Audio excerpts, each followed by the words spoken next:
Et donc, lorsqu'on est arrivé, le président de la République nous a donné comme première mission l'aboutissement des réformes. Puisqu'il y avait des réformes qui avaient été entamées, qui n'avaient jamais été mises en œuvre.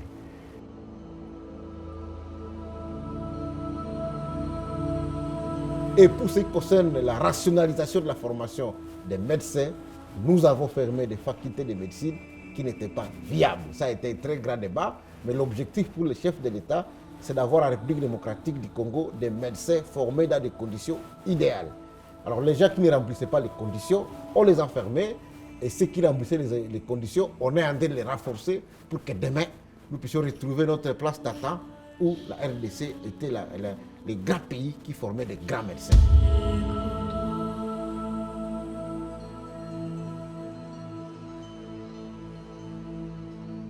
C'est une période vraiment stressante pour tout le monde, pour les parents.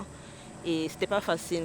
Vraiment, c'était pas facile. Non seulement l'annonce aux parents et le stress aussi dans tout. C'était pas vraiment facile. À toutes et tous, heureuse de vous retrouver pour le compte de l'actualité de province. Après les états généraux tenus à Lubumbashi dans la province du Haut-Katanga, le ministre de l'enseignement supérieur et universitaire, Moïndo Nzangi, a décidé de la fermeture de toutes les facultés de médecine dans les établissements non viables. Seuls 16 établissements sur des centaines. Vous imaginez, vous venez de passer l'examen de la mi-session et puis on vous dit non, l'université, la faculté de médecine particulièrement est fermée. Donc sur le coup, l'information était reçue comme un choc. Donc il y a des étudiants qui se sont même agités, il y a d'autres qui ont préféré partir. Et pour la plupart, même beaucoup sont tombés dans la dépression.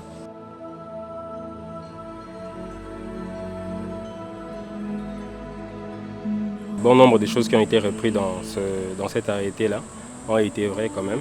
Il y a eu des laboratoires qui n'ont pas existé, on a eu des manques de laboratoires et tout ça. On a eu à revendiquer par rapport à cela et je pense que ça a été entendu, c'est pour ça qu'on a eu à changer même le comité de gestion.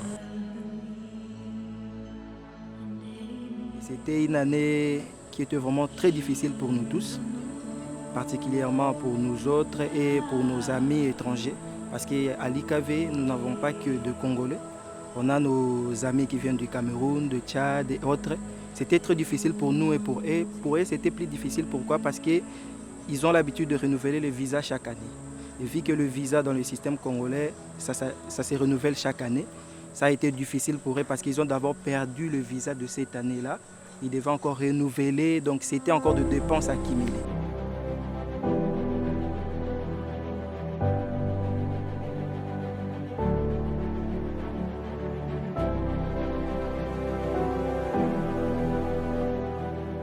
La faculté de médecine n'est pas n'importe quelle faculté. Parce que nous devons former des médecins et pas n'importe quel médecin. Parce qu'il s'agit de la vie.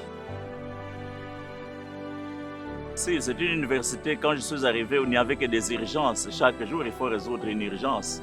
Il y a une urgence à gauche et une urgence à droite. Mais bon, puisque j'ai accepté la responsabilité, il fallait l'assumer jusqu'au bout.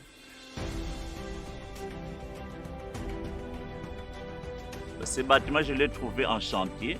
Et en quelques mois, le bâtiment est devenu tel qu'il est. Et le ministre Moïse est venu pour inaugurer. En fait, c'est le bâtiment qui abrite la faculté de médecine. Il y a 6 auditoires. Le point culminant, c'est l'amélioration de la qualité de l'enseignement en République démocratique du Congo. En passant par la grande diversification et la formation de nos jeunes, de nos enfants, vers des métiers qui les permettent de ne pas être chômeurs et de contribuer à l'émergence de la République démocratique du Congo.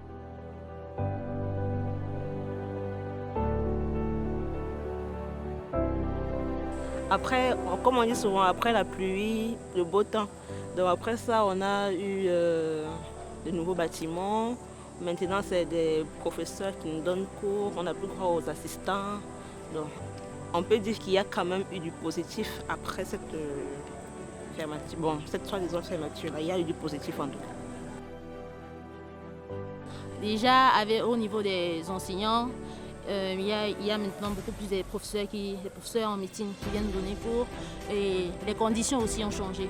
Avant, on était plus étouffé dans certains auditoires, mais maintenant avec la construction particulièrement de ce bâtiment, les cours en tout cas, c'était beaucoup plus à Yélo. De l'autre côté, vous avez une partie, vous avez les laboratoires de simulation, comme nous l'appelons. Et de l'autre côté ici, au départ, c'était des laboratoires informatiques, mais ça va changer. La partie ici va être une bibliothèque provisoire, en attendant qu'il y ait un jour la construction de la grande bibliothèque de l'université.